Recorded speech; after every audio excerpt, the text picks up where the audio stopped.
Hello, I went to my grandma's and picked a bunch of rhubarb, and so today I'm going to show you how to make strawberry rhubarb jam. I was able to pick about 7 pounds of rhubarb from my grandma's plants. She has lots of plants. The first 5 of them I made plain rhubarb preserves and strawberry rhubarb preserves. So now with the last bit of rhubarb for this year, I'm just going to make them into jam at 1 pound. But I have 2 pounds here. I also have 2 pounds of strawberries here. Now, the ultimate goal is to grow your own strawberries. My plants are still baby plants. They don't produce that much. We've just been snacking on them. The U-pick farms around me are quite expensive this year, so we are skipping that this summer. These are just store-bought strawberries. I just cleaned them. I'm gonna cut them up next. To make the jam, I'm gonna do a big Dutch oven like this. This should be plenty big enough, and I prefer Dutch ovens because it doesn't scorch as badly as like a stainless steel pot. You're just gonna roughly cut all your rhubarb and put it straight into the pot, and then you're gonna cut just the greens off the strawberries and put them in your pot.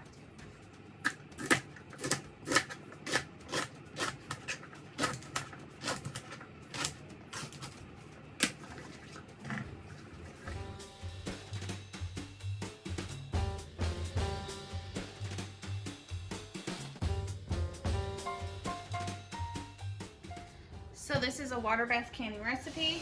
So this is filled up with water. I'm gonna put it on medium-low heat just to get it started while we make the jam. The jam is gonna take a few minutes, so you don't need to put it on high or anything, but I am gonna put it on medium-low so it's ready, and then we are gonna get this started with the other ingredients. Before we start cooking, I am gonna add the zest of 1 lemon. Then I'm gonna add the juice of this lemon plus 1/4 cup of bottled lemon juice. The bottled lemon juice, just make sure it's 5% acidity. It should say right on the package.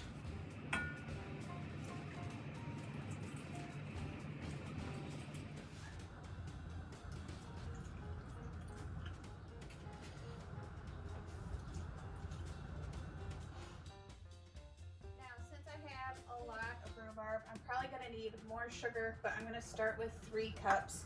Put it in there, and then we'll get it on the heat.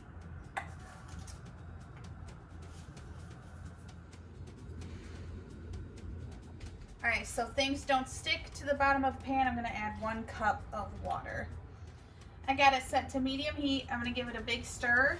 Then we're going to just let it warm up until the rhubarb is tender, and then we are going to blend it up so it's smooth, and then we will start the boil. I'm gonna add a little bit of pectin to make sure this sets, and then we will let it boil, do our gel test, and then we will get it in the canner.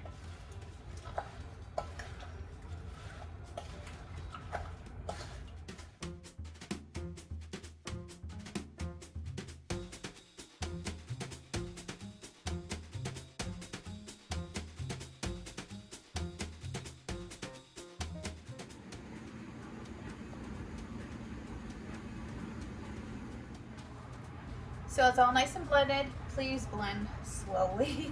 Okay, this is very hot. And please use an immersion blender. If you have it, you can also use a potato masher if you want chunkier jam. Okay, this is the pectin that I use. It is a powder. A 1/3 cup of this equals the 2-ounce pack of liquid pectin. So I am just gonna start with a 1/3 cup of pectin. That should be plenty. It's really to help with all the strawberries thicken up too. But now we are gonna let this boil. We are gonna let this boil for at least 15 minutes, 15-20 minutes. Towards the end of that, we'll do a gel test to see if it's nice and thick, and then we will jar them up and get them in the canner. Okay, the jam is boiling. It is time to get our jars in some hot vinegar water so they heat up and sanitize a bit. I already have my canner going. It is still on the medium-low. Yeah, it's not really bubbling up, so I'm gonna just bump it up to medium. Okay, I still don't need it. Like I said, we still have like 15 minutes left till we need to jar these up. But so the canner is up to medium, getting that a little bit warmer, and we're gonna get our jars in some hot water. By the way, Aldi's brand of vinegar is still 5% acidity. I know that's been an issue the past couple years of some brands lowering their acidity on their vinegar, but this is Aldi brand's vinegar and it's still pretty affordable. So there is that. Just gonna add a splash to the jars. Okay, so I'm 10 minutes in. It's time to do a gel test. Now, you can do a frozen spoon or a plate test. I do prefer to do the plate test because not only can I test the consistency, I can also taste test it. So if I need more sugar or even more lemon zest or something like that, I can do that. All you do is you just put a line on a plate and you let it cool completely. And then what you're gonna do is you're gonna hold it up straight up and see how fast it runs. This is almost ready. This is a little bit too runny. It really should barely move when it's ready. I mean, it's pretty close, but almost there. And then I can taste test it too. Because if you taste test out of the pot, you're gonna burn your, that tastes really good though. You're gonna burn your tongue if you taste that hot jam. You can't beat the strawberry rhubarb jam. This is really good. Okay, this is my last plate test. I'm gonna keep stirring this so it doesn't splatter me again. Actually, I don't think this is cooled enough. No, maybe. Let's check it. That looks a lot better. Still a little runny. I might let this go another few minutes. Yeah, that or it's not cooled down. Might let this just go for another few minutes. Reduce down a little bit so it's thicker. I definitely want a thick jam. Okay, so this top one is going to be the last one. So I'm approaching 20 minutes. It really should be thick enough. That looks better. Now it's kind of hard for me to see closely from this angle. Let me see. Yeah, that's much better. All right, that is ready. It barely moves. Even the other ones, well, the other ones move a lot faster than that last one. Okay, so this was about 20 minutes. We're gonna take this off the heat, get our jars out, get them jarred up, get them in the canner. I am gonna actually turn my canner up medium-high heat, okay? All right, that is off the heat. So I'm gonna get my jars out. I'm actually gonna rinse them in hot water. You can't see it.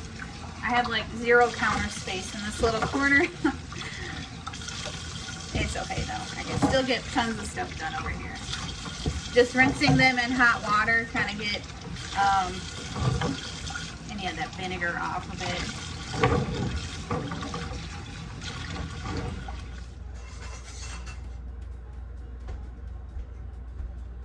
We are going to very carefully load these up. You need a 1/4 inch headspace, so almost to the top.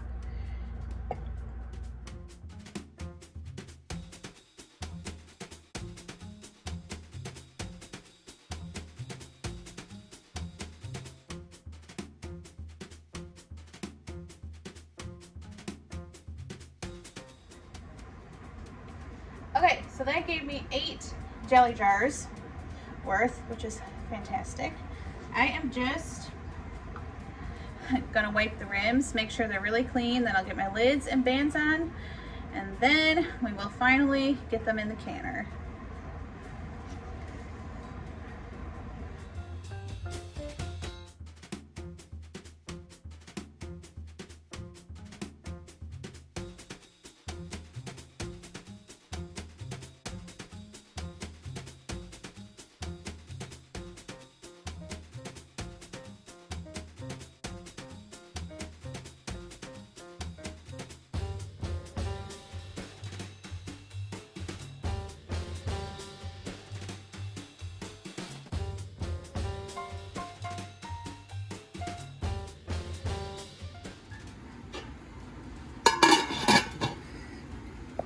We're just gonna let the canner come up to a rolling boil. You really want a hard boil in the canner.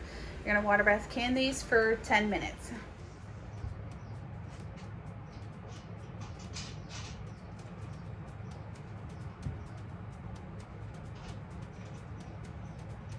And that is it for that recipe. Please be sure to check out any links down below. Thank you so much for watching. I hope this helps, and I will see you in the next one.